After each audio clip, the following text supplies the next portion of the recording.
Guys, कैसे हैं आप सब लोग। ब्रदर वू के एपिसोड 20 के साथ हाजिर हो। तो लास्ट एपिसोड के एंड के हमने देखा था मोटू अपने लिए होटल का रूम बुक करवाने के लिए निकल जाता है क्योंकि आज उसकी बर्थडे है। तो यहीं पर एपिसोड की शुरुआत में टियान गैंग का सीन दिखाया जाता है। टियान गैंग के मोबाइल के ऊपर मैसेज आता है। टियान गैंग, उसके फादर ली मैंग और उनके साथ साथ वो नया स्टूडेंट, ये सभी लोग वहीं पर रूम में बैठे होते हैं। तो वो लोग कहते हैं लगता है कि हमारे स्पाई का मैसेज है, हमने एक स्पाई को छोड़ा था वूफू के ऊपर नजर रखने के लिए। लगता है कि वो कोई नया मैसेज दे रहा है, शायद वूफू कहीं बाहर जाने वाला है। तो वो लोग मैसेज को पढ़ते हैं और कहते हैं वो तो एक रेस्टोरेंट में जाने वाला है। ली मैंग उनसे कहती है मुझे लगता है कि उसके दोस्त मोटू का बर्थडे होगा, इसी वजह से वो किसी रेस्टोरेंट में अपने लिए रूम बुक करवा रहा है। लगता है कि वो किसी होटल में जाकर सेलिब्रेट करने का प्लान बना रहे हैं। तो वही टियान गैंग कहता है तो ये तो काफी ज्यादा अच्छा हो गया, चलो फिर ठीक है, फिर हम उनके लिए एक रूम बुक करवा देते हैं जो हम होटल में अरेंज करते हैं उनके लिए एक रूम, जहाँ पर वो आकर अपनी बर्थडे को एंजॉय कर सकेंगे। नेक्स्ट सीन ली जियो के मास्टर का दिखाया जाता है। ली जियो अपने मास्टर के पास आता है और अपने मास्टर से कहता है मास्टर अपनी मेडिसिन खा ले। वो अपने मास्टर को मेडिसिन दे रहा होता है। मास्टर मेडिसिन खाने के बावजूद अभी भी वहाँ पर खांस रहे होते हैं। मास्टर अपने डिसाइपल से कहते हैं मेरी बॉडी बहुत ज्यादा वीक होती जा रही है, मुझे लगता है कि मैं बहुत ही जल्दी मरने वाला हूँ। तो मैं यहाँ पर उस तलवार के टुकड़ों की प्रेजेंस को भी महसूस नहीं कर पा रहा। साथ ही मास्टर फिर से उसे कहते हैं जब भी तुम्हें उस तलवार के टुकड़ों का ऑनर मिले उसे मेरे पास लेकर आना। ली जियो उनसे कहता है मास्टर मैं आपकी बात को समझ रहा हूँ, जैसे वो बंदा मुझे मिल जाएगा मैं उसे लेकर सीधा आपके पास आ जाऊंगा। मास्टर ली जियो से कहते हैं मुझे लगता है कि वो लड़का मेरी मदद कर सकता है, ब्रेक थ्रू कंप्लीट करने में वो मेरी मदद करेगा जिससे मैं वर्चुअल ड्रॉ में पहुंच जाऊंगा। तो यहीं से मेरा नेक्स्ट सीन होटल के रूम का दिखाया जाता है। टियान वो होटल में जहाँ पर हमारा मोटू पड़ा होता है। मोटू कॉल करके अपने दोस्तों को वहाँ पर बुला लेता है, मिस लैन को और उसके साथ साथ वू को। वो दोनों वहाँ पर आते हैं तो मोटू वहाँ पर बोझदा पीयूपी का टल्ली होकर पड़ा होता है। मिस लैन उसकी तशरीफ के ऊपर जाकर किक मारती है और उसे कहती है ओए मोटे जल्दी से उठ जाओ, तुमने हमें कॉल करके यहाँ पर क्यों बुलाया है। कि मोटू उनसे कह रहा होता है मैंने तो बिल्कुल भी नहीं पी, मैंने थोड़ी सी भी नहीं पी।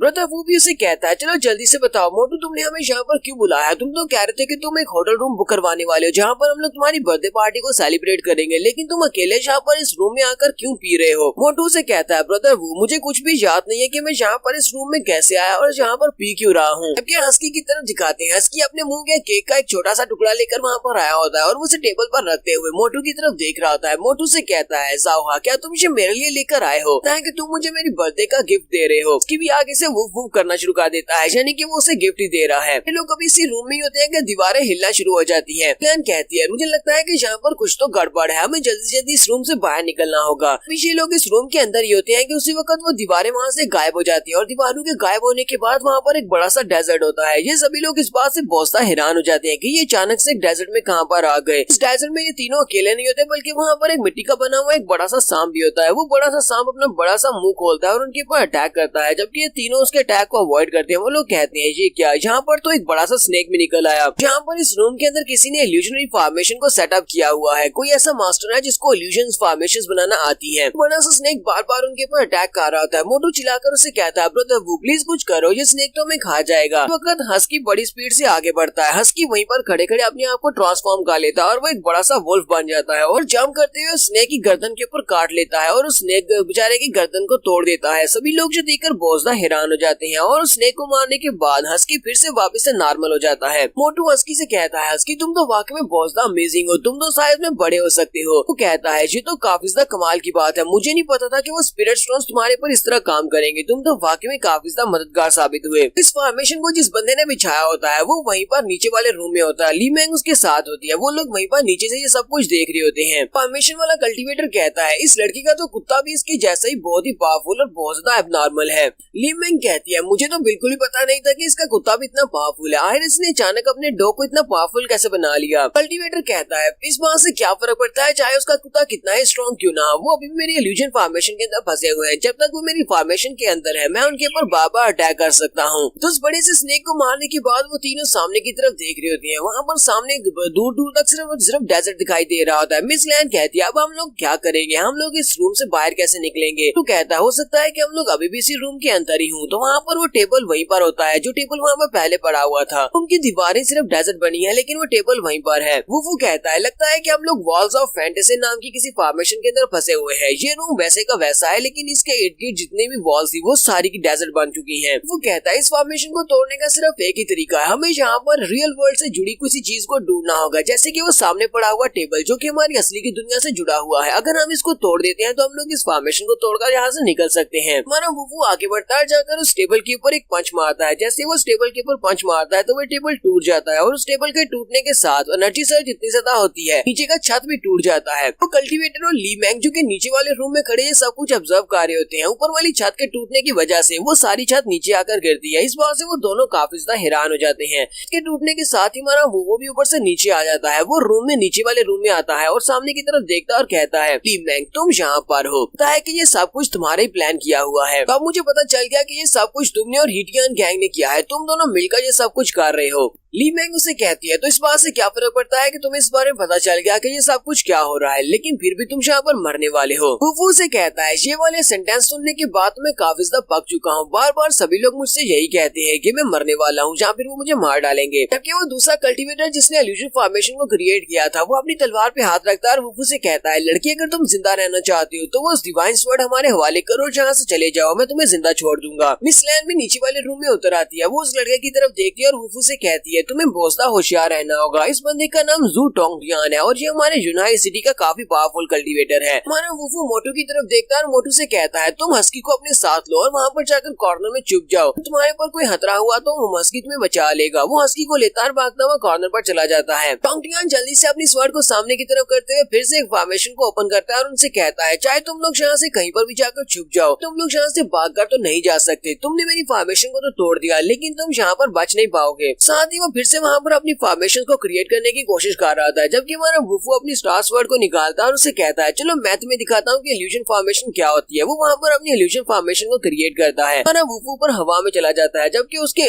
इर्द गिर्द बहुत सारे पेड़ होते हैं। ये दोनों एक जंगल में चले जाते हैं। देखा तो टोंगटियान भी बहुत ज्यादा हैरान होता है और कहता है इसकी फॉर्मेशन तो बहुत ज्यादा रियल लग रही है, इसके पास तो मुझसे भी ज्यादा पावरफुल फॉर्मेशन बनाने की मास्टरी है। वो वहीं पर खड़े खड़े उसे कहता है चलो जल्दी से मेरे सामने घुटने टेको। तो जैसे वो उसके ऊपर प्रेशर डालता है तो वो उसके सामने अपने घुटने टेक देता है और कहता है ऐसा कैसे हो सकता है, इस लड़के की पावर तो मिस्टीरियस राम से भी ज्यादा है। हालांकि ये सिर्फ और सिर्फ पिंग राम का एक एक्सपर्ट है तो इस लड़के के साथ फाइट बैक भी नहीं कर पा रहा। तो वो वहीं पर अपने घुटने टेक कर नीचे बैठ जाता है। जबकि हमारा वुफू अपनी स्टार स्वर्ड को घुमाते हुए उसके ऊपर एक स्लैश लगाता है। जैसे वो उसके ऊपर स्लैश लगाता है यहाँ पर लीजू आ जाता है। लीजू कहता है तुम तो काफी ज्यादा स्ट्रॉन्ग हो लेकिन तुम यहाँ पर वीक लोगों को बुली कर रहे हो, ये तो बहुत ही बुरी बात है। वहीं पर हमारे वुफू की फॉर्मेशन के अंदर अपना हाथ डालता है और हाथ डालने के बाद वो टोंगटियान को खींचकर बाहर निकाल लेता है। लीजू वुफू की तारीफ करते हुए कहता है आज मैं अपनी आंखों से तुम्हारी एबिलिटीज को देख रहा हूँ, तुम तो वाकई में एक जीनियस और रियल टैलेंट हो। हमारा वुफू इस बंदे को अच्छी तरह से जानता है। इसकी पास्ट लाइफ में इसी बंदे ने इसके मास्टर को पॉइजन दिया था। तो वुफू कहता है लीजू मैं यहाँ पर सभी के सामने तुम्हारे इस मास्क को उतार सकता हूँ लेकिन फिलहाल के लिए मैं ये सब कुछ नहीं करूंगा। अच्छी तरह से पता है कि लास्ट लाइफ में तुमने मेरे मास्टर को पॉइजन दिया था ताकि तुम ब्रेक थ्रूज को अचीव कर सको। वो उसे कहता है ये तुम मेरे साथ क्या कर रहे हो। वुफू को यहाँ पर नाटक करना पड़ेगा। वो उसे डायरेक्टली तो नहीं बता सकता कि वो रीबॉर्न हुआ है। तो लीजियो हमारे वुफू से कहता है मैं यहाँ पर तुम्हें इनवाइट करने के लिए आया हूँ, मेरे मास्टर तुमसे मिलना चाहते हैं, मेरे साथ आओ। वो उसके साथ जाने लगता है तो मिस लैन उसे कहती है वुफू जरा रुको, तुम्हें इसके साथ नहीं जाना चाहिए। वो उसे कहता है तुम्हें परेशान होने की जरूरत नहीं है, मैं इसके साथ जा रहा हूँ, जल्दी वापस आ जाऊंगा। और वैसे भी मुझे इसके साथ जाना पड़ेगा क्योंकि ये कल्टीवेटर बहुत ज्यादा पावरफुल है। ये कल्टीवेशन के 4th लेवल पर है, प्राइमल लेवल पर है। स्लैम भी ये बात सुनते ही बहुत ज्यादा हैरान हो जाती है और कहती है ऐसा कैसे हो सकता है, क्या ये वाकई में प्राइमल लेवल पर है। साथ ही यहाँ पर हमारा वुफू एक बैकग्राउंड सीन दिखाता है पिछली लाइफ में इसी लड़के लीजू ने अपने मास्टर को मार डाला था, उसे पॉइजन दिया था क्योंकि वो इस बात से बहुत ज्यादा गुस्सा था कि मास्टर ने उसके पास जो एक ट्राइपॉड फर्नेस था वो एक दूसरे लड़के को दे दिया था उसको देने की बजाय, क्योंकि ये अपने मास्टर का एक लोटा स्टूडेंट था लेकिन उन्हें वुफू को जो ट्राइपॉड दे दिया था। वो कहता है मास्टर इस बार मैं तुम्हारे साथ वो सब कुछ नहीं होने दूंगा जो पिछली लाइफ में इस लड़के ने तुम्हारे साथ किया था। तो लीजू वुफू को अपने साथ लेकर अपने मास्टर के पास आ जाता है। वो अपने मास्टर से कहता है मास्टर जिस बंदे से आप मिलना चाहते थे मैं उसको लेकर आया हूँ। तो उसे कहते हैं हाँ ठीक है जल्दी से इसे अंदर ले आओ। मास्टर वुफू की तरफ देखते ही कहते हैं लड़के तुम तो वाकई में एक बहुत ही टैलेंटेड और जीनियस लड़के हो। वुफू मास्टर को रिस्पेक्ट देते हुए कहता है सीनियर क्या आप मुझे बताएंगे कि आपको क्या हुआ है, लगता है कि आप बीमार हैं।